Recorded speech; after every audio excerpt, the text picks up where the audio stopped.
Kimball for ANI 150, and we're just kind of exploring ZBrush a little bit. ZBrush is an interesting software. It's not particularly intuitive, but it's really cool once you get into it. So at its core, it's a sculpting software where you can take, a polygon base, which would be ideal because it'll have strong topology, and up the resolution or the divisions on the mesh, and then get some really cool sculpting details into it. So what I'm going to do is I'm going to go over here to the tool. So the tool menu is typically here at the right side of the screen, and we're going to go ahead and click on import. Now this is already hooked up to my scenes folder in my SciFi crate file, and I'm going to scroll down here to High Poly Maya OBJ. In a previous tutorial, I had exported my high poly and named it Maya because, or dash Maya, because this high poly, I want to know which one of my high polys came out of ZBrush and which one came out of Maya. So I'm going to go ahead and open it. And you'll notice right off the cuff that our crate is kind of floating there inside the toolkit. Go ahead and click on your screen and just draw out, and then let go. Now, if you make the mistake of accidentally pressing it too many times, it will create a whole mess of your crate.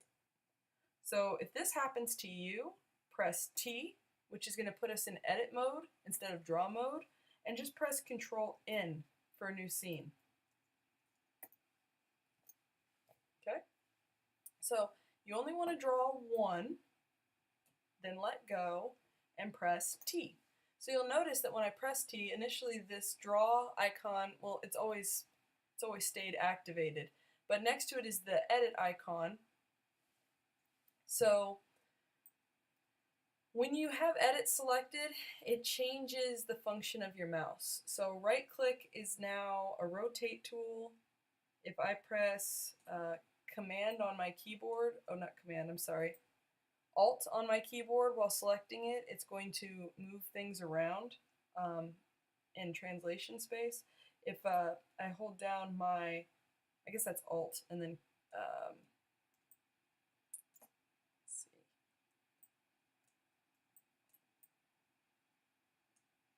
see, even I get all discombobulated with this thing.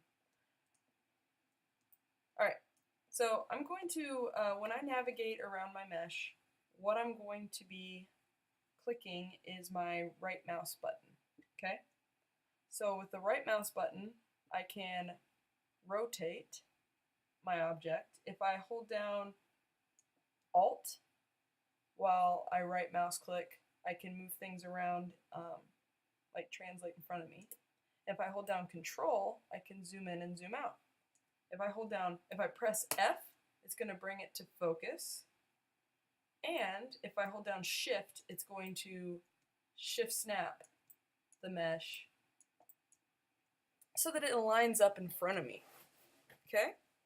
So I know this is a little bit kind of counterintuitive, but yeah, that's the beginning of bringing this into ZBrush. So the next tool that I want to fuss with before moving forward with anything is I want to go over here underneath Tool. There is an option that says Geometry. If you click on that and click on Divide, you may not notice it, but it is adding more polygon faces to your mesh, because your initial smooth mesh needs a lot more faces in order to sculpt on. So every time I press divide, and look up here, you see how you've got total points, active points. If I press divide again, the number goes to 6 million. If I press it again,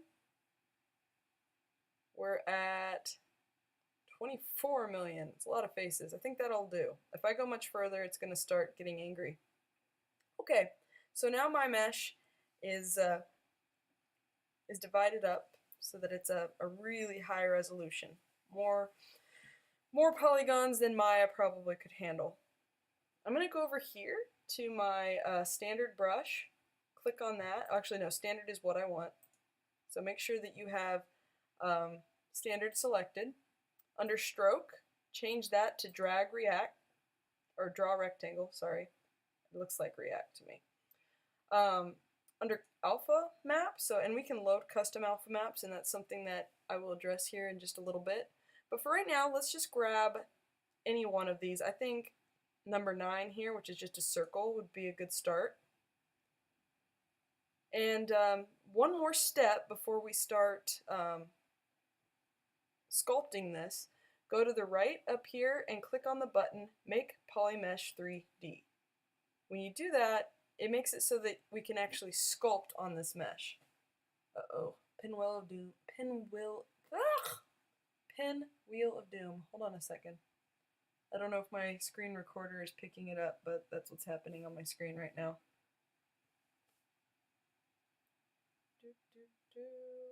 Gonna have to edit all this out. Oh, memory error. Whoopsie doops. Bye, ZBrush.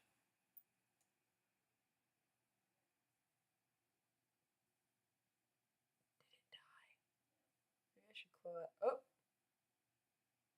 What happened? I don't know. What happened if I draw on this? Oh, hey, it's working. Cool.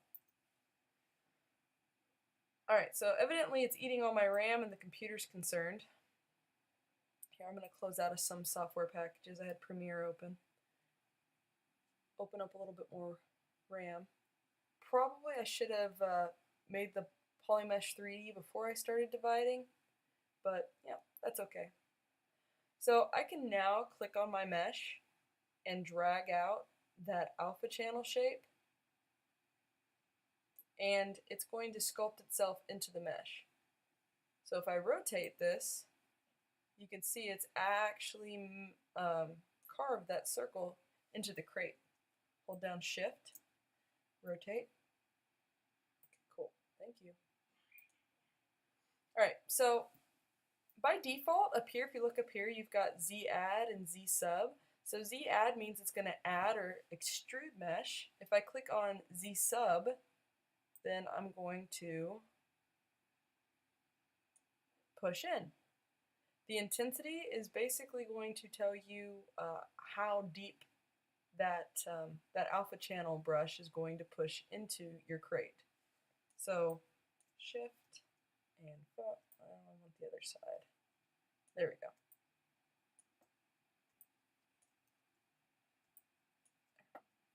Okay.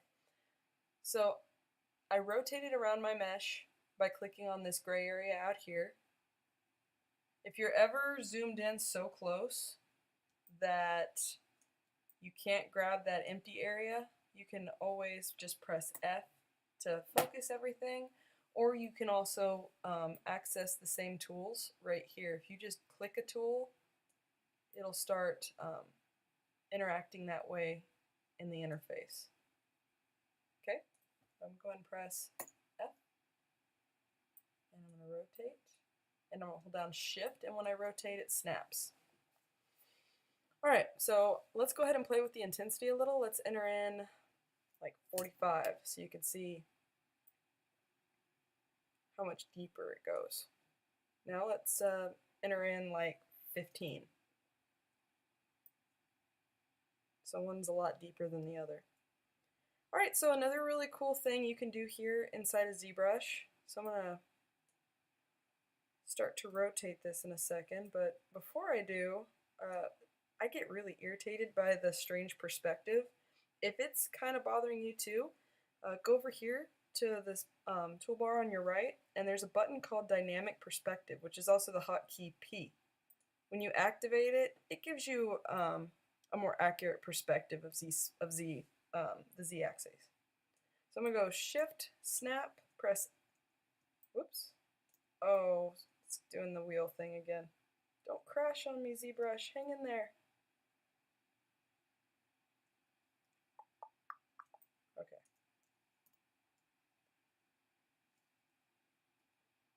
This poor computer. I've been modeling and editing videos and animating and rendering without resetting and letting it just have a break, so bless its heart. Okay, so another cool tool that might help you in sort of playing with your mesh is you can go over here to transform and click on activate symmetry.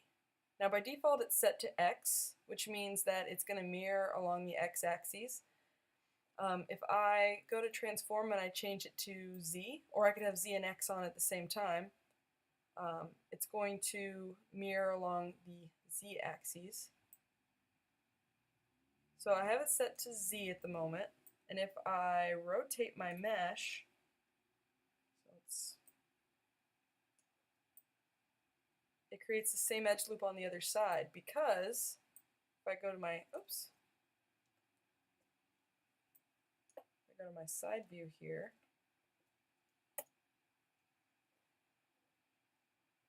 you can see the brushes are both on the Z-axis at the moment. It's mirroring the brush, which can be useful if you're trying to keep your geometry the same. So this would be a neat tool if you wanted to add some bolts, if you wanted to kind of add some embellishment.